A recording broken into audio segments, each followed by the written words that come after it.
Pranamji. Om Shanti Shanti Shanti. Today I'd like to talk about, many people want to know how can they find peace in their life. And that peace has to begin with you. And that peace has to begin with forgiveness. A lot of times we self-blame ourselves so much for things that we have done that we talk about it constantly in our minds. We don't usually tell our friends what we've done wrong, but we do think over and over and over.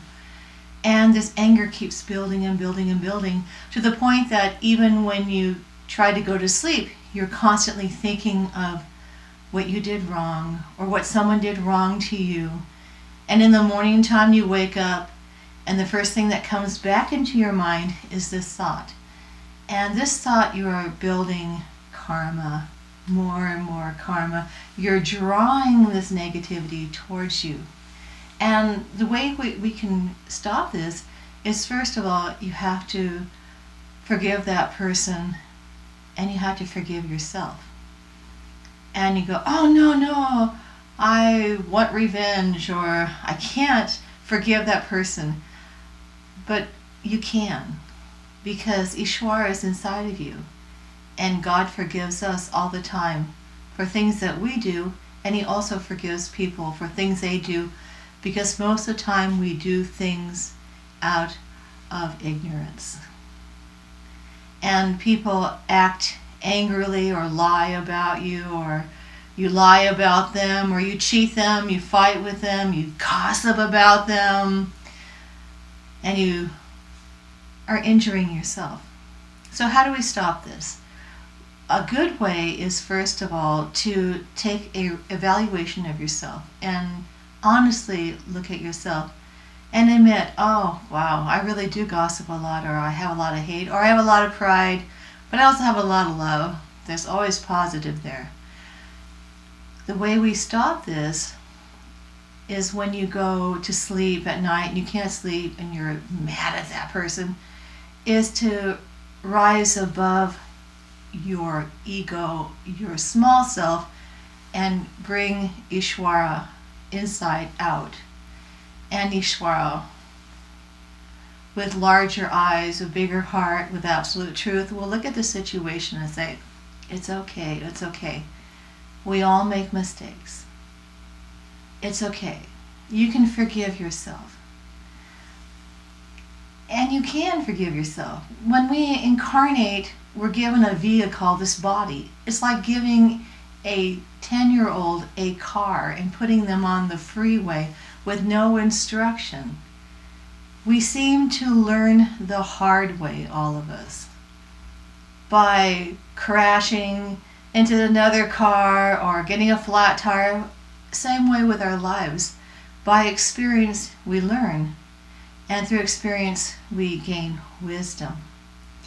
So when you're hashing all these things over and it's been 20 years later and you're still mad at the same person, the person has even passed away and you're still mad at them, you really need to stop and stop this chain reaction that you're setting your karma, more and more and more and more karma on yourself.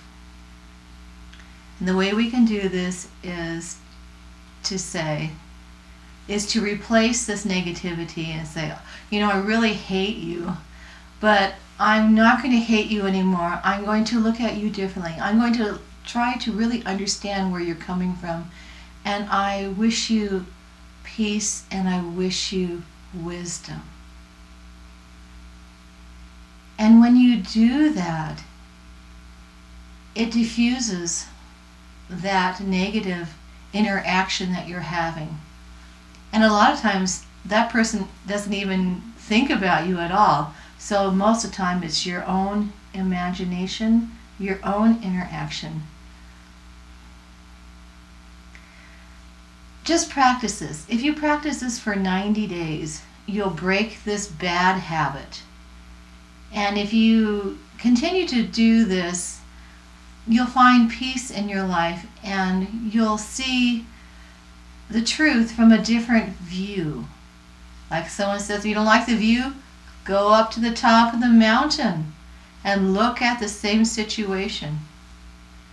My cousin flew in from Hawaii the other day, and we were sitting at the table and laughing, and we both agreed, I don't recognize you or me almost 60 years ago.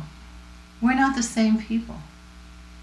Because when we're young, we don't have experience, and that's all forgivable. So today you can start fresh. You can start anew. You can start your day with confidence that that is the past. Every moment is an opportunity to realize the truth.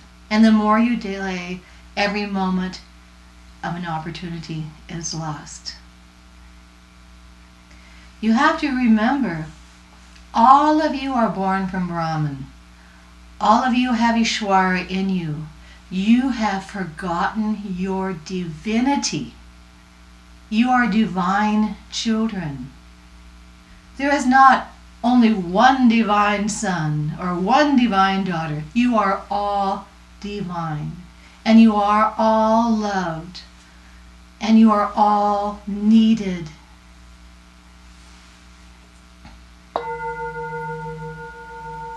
Every soul is an immaculate conception, because you were created by the Creator.